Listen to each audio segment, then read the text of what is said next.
একদিকে শাশুড়ি অসুস্থ, অন্যদিকে বৃষ্টির মধ্যে সংসারের যাবতীয় কাজকর্মগুলো আমাকে সেরে নিতে হলো। নমস্কার, কেমন আছো সবাই? আশা করি সকলেই ভালো আছো। আমার চ্যানেলে প্রত্যেককেই স্বাগত জানিয়ে আরও একটা নতুন ভিডিও শুরু করছি। দুদিন আগে মুদিখানার দোকানে ফদ্দ দিয়ে এসেছিলাম, তো সেই ফদ্দ মিল করে এই তো পুরো এক মাসের বাজারটাই কিন্তু তুলে নিয়েছি। বর্ষাকালে এক মাসের বাজার তোলাতে অনেক সুবিধা হয়েছে, বারবার করে দোকানে যাওয়ার প্রবলেমটা কিন্তু আর থাকলো না। এখন থেকে কিন্তু আমি এরকম এক মাসের মুদিখানার বাজার একেবারেই কিন্তু তুলে নিই, কারণ বারবার দোকানে যেতে একেবারেই ভালো লাগে না। আর ওরকমভাবে গেলে হেঁটে এনে বেটে খাওয়াটাই কিন্তু শেষ হয়ে যায়। প্রত্যেক দিন 100-200 টাকা করে এরকম করে কিন্তু বাজারেই চলে যায়। আর এই যে আমি বাজার করেছি পুরো এক মাস, এতে কিন্তু আমার 1500 বা 1600 টাকার মধ্যে পুরো এক মাসের বাজারই কিন্তু আমার কমপ্লিট হয়ে গেছে। এখানে ছিল সংসারের যাবতীয় যে জিনিসপত্র লাগে, তার পাশাপাশি মশলা থেকে শুরু করে 3-4 রকমের ডালও কিন্তু তুলেছিলাম। আর সকালবেলা শুকনো জাতীয় খাবারও কিন্তু অনেকটাই পরিমাণে তুলে নিয়েছে। তো একদিকে আমি সেরকম ইউটিউবে কোনো বড় ভিডিও আপলোড দিতে পারছি না, তার একটাই সবথেকে বড় কারণ আমার শাশুড়ি মা 2 দিন ধরে অসুস্থ, বাড়িতেই রয়েছে। তার প্রচুর পরিমাণে শরীরটা অসুস্থ, তার ঠিক মতো মেডিসিন দেওয়া থেকে শুরু করে টাইম মতো খাওয়া দাওয়া, তো আরও তো রয়েছে আমার সংসারের বাকি কাজকর্মগুলো। এই তো এখন আমি সুন্দর করে বসে পড়লাম বাজারগুলো ঠিকঠাক করে গুছিয়ে নেওয়ার জন্য। সবার ফার্স্টে সাবান, শ্যাম্পু, ফেস ওয়াশ, সার্ফ এক সাইডে রেখে দিলাম। সবার ফার্স্টে যে কাজটা করব সেটা হচ্ছে তেলগুলো আগে আমি ঢেলে নেব, নাহলে তেলের প্যাকেটের উপরে যদি কোনো ভারী জিনিস পড়ে তাহলে কিন্তু প্যাকেট অলমোস্ট কিন্তু ফেটে যাবে। আর এই মাসে কিন্তু আমি 5 লিটার তেল নিয়েছি, 4টে সাদা তেল আর একটা নিয়েছি সর্ষের তেল। সর্ষের তেল মূলত আমরা কমই খাওয়া হয়, বিশেষত সিদ্ধ ভাত খাওয়ার জন্য, কিছু মাখানোর জন্য, তার সঙ্গে ভাজাভুজি খাওয়ার জন্য। আর এদিকে সাদা তেলটাই বেশি খাওয়া হয় যখন বাড়িতে একটু লোকজন আসে, পিঠে পুলি বা একটু লুচি বানানো হয়, পকোড়া, তো তখন তো একটু তেলের পরিমাণটা বেশি লাগবে, তাই এই জন্য 5 লিটার মতো তেল কিন্তু আমি নিয়েছি। গত আমার একটা ভিডিওতে একজন কমেন্ট করেছে, যার নামটা না বলে আমি আর থাকতে পারলাম না, কারণ এরকম কমেন্ট আমি আর নিতে পারছি না। বিদিশা কুণ্ডু নামে একজন ভদ্রমহিলা কমেন্ট করেছে, আমি নাকি সব দেখানোর জন্য এই সমস্ত দুঃখের ভিডিওগুলো ছাড়ি, ভিউজ কামানোর জন্য। তার পাশাপাশি যে মা আমাকে জন্ম দিয়েছে, আমি নাকি তাকেই ভুলে গিয়ে আমার শাশুড়ি মাকে মাথায় করে রেখেছি। এও বলেছে যে মা জন্ম দিয়েছে তার জন্য কর্ম না করে লোকের শাশুড়ি মায়ের জন্য কতই কর্ম করছে।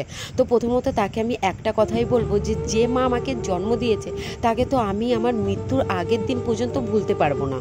তুই কি জানবি যে আমার মায়ের সঙ্গে আমার কীরকম সম্পর্ক রয়েছে? এমন একটা দিন যায় না যে দিনটিতে আমি আমার মাকে ফোন করি না।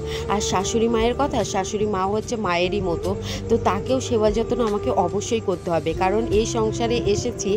আর সংসারটাকে যে কাজকর্মগুলো করি সেই কাজকর্মগুলো কিন্তু আমি ভালোবেসেই করি, তাই প্রত্যেকটা মানুষের খেয়াল রাখার দায়িত্বটাও কিন্তু আমার। আমি যখন অসুস্থ হয়ে পড়ি তখন কিন্তু আমার শাশুড়ি মা আমার জন্য আপ্রাণভাবে কিন্তু করে যায়। সে কিন্তু কখনোই ভাবে না যে এটা আমার বৌমা, আমার বৌমার জন্য কিন্তু করব না। আমি যখন অসুস্থ হয়ে পড়েছিলাম তখন আমার বিছানার উপরে এসে কিন্তু আমার ভাত অবধি দিয়ে গেছে। তো তার জন্য একটু কর্ম করব না, তা কার জন্য করব? আর যে মা জন্ম দেয় তাকে কিন্তু কখনোই ভোলা যায় না। বাকি তো রইল আমার সংসার। বিয়ের পরের দিন থেকে কিভাবে যে একটা দিন পার হয়েছে সেটা আমিই জানি। তো যাই হোক, সেই সমস্ত কথা তোমাদেরকে আমি বললাম না।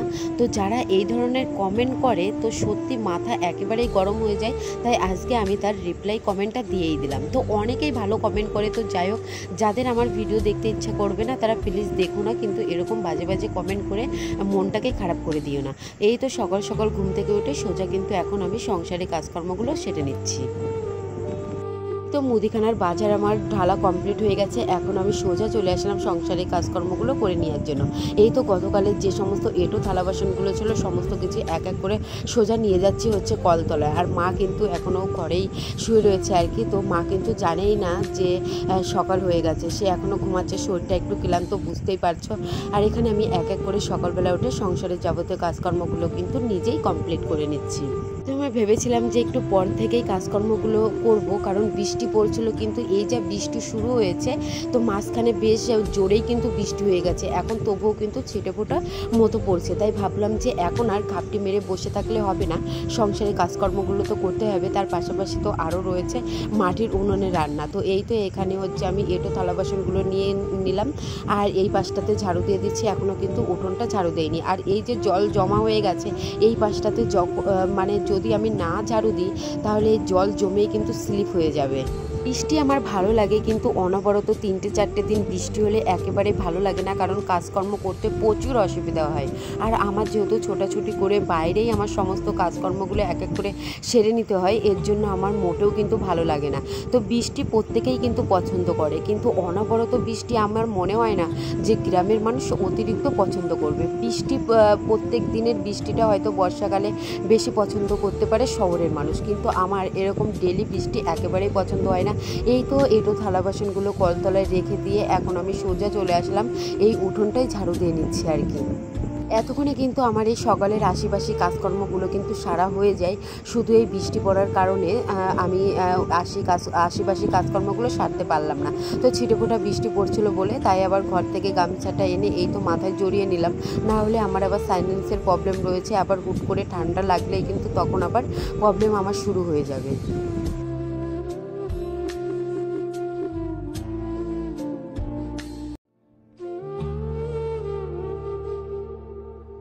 এঁটো থালা বাসনগুলো মাজার আর সময় পেলাম না, কারণ এঁটো থালা বাসনগুলো মাজতে গেলে এদিকে নিজের হাজব্যান্ডের আর সকালের খাবারটা দিতে পারবো না, তাই তাড়াতাড়ি করে চলে আসলাম। এক সাইডে চা বসিয়ে দিয়েছি আর অন্যদিকে এই তো রুটিগুলো বানিয়ে নিচ্ছে। আমার হাজব্যান্ডের সবথেকে ভালো একটা দিক হলো রুটির সঙ্গে যদি চা দেওয়া যায় তাহলে কিন্তু ওর কোনো তরকারির প্রয়োজন হয় না। দিব্যি রুটি আর চা দিয়ে দিলাম, ও কিন্তু খেয়ে দিয়ে এই তো এখন সোজা চলে যাচ্ছে দোকানে। এবার আমিও কিন্তু দুপুরের রান্নাটা বসাবো। তো দেখো দুপুরের রান্নাটা বসাতে যাব, এই দিকে দেখতে পাই যে দুটো কিন্তু কই মাছ উঠোনে চলে এসেছে। আর এই যে এই পাশে দুটো মাছ দেখতে পাচ্ছ, আমার শ্বশুর মশাই সকালবেলা মাছ ধরেই এনেছে, হচ্ছে ওই মাঠে জল উঠেছে তো সেখান থেকে একটা কাকার সঙ্গে জালে মাছ পেয়েছিল, তো সেই মাছগুলো এনেছে, তাই সেখান থেকে আরও দুটো মাছ আমি উঠোনে দিয়ে দিয়েছিলাম। তো বর্ষাকালে এরকম উঠোন থেকে মাছ ধরার মজাই কিন্তু আলাদা। শুধু এই বছরের বর্ষাকাল বলে নয়, প্রত্যেক বছরের বর্ষাকাল আসলে আমরা কিন্তু এরকম বাড়ির উঠোন থেকেই মাছ ধরতে পারি, আর মাছ ধরতে আমি কিন্তু ভীষণ ভালোবাসি। এখানে এতগুলো মাছ ছিল, এর মধ্যে দুটো বড় বড় ট্যাংরা মাছ, কই মাছ, ল্যাঠা মাছও কিন্তু ছিল। আর এখানে যে কটা মাছ রয়েছে এই কটা মাছের মধ্যে একটা মাছও আমি খেতে পছন্দ করি না, তাই মাছগুলো কিভাবে কাটবো তাই সবার ফার্স্টে লবণ দিয়ে দিলাম। আর এদিকে তোমাদেরকে একটু দেখাচ্ছি, তো দেখো বর্ষার জল পেয়ে পুকুর একেবারেই কিন্তু ভর্তি হয়ে গেছে। এই পুকুর থেকেও কিন্তু মাছ ওঠে, কই মাছ। আর ওই যে সামনাসামনি যে একটা পুকুর রয়েছে ওই পুকুর থেকেও কিন্তু কই মাছ ওঠে। তো এরকম প্রত্যেক বছর বর্ষাকাল আসলে কিন্তু আমরা বাড়ির উঠোন থেকে বেশ ভালোই কিন্তু মাছ ধরতে পারি। আর এখানে কই মাছগুলো আমি কাটতে পারবো না বলে তাই পাশের বাড়ির দিদিকে বললাম, তাই দিদি এই তো মাছগুলো কিন্তু আমাকে কেটে দিচ্ছে।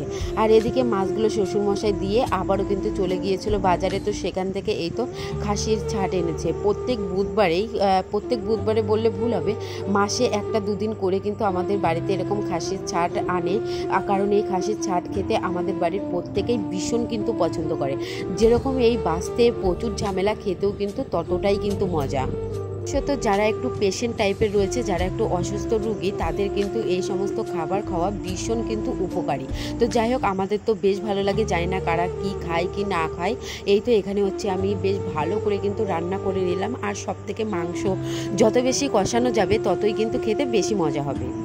দুপুরের রান্না এদিকে শেষ না হতে হতে বৃষ্টি চলে এসেছিলো মুষলধারে। তাড়াতাড়ি করে উনুন ধারে রান্নাটা কমপ্লিট করে চানটাও সেরে নিয়েছি।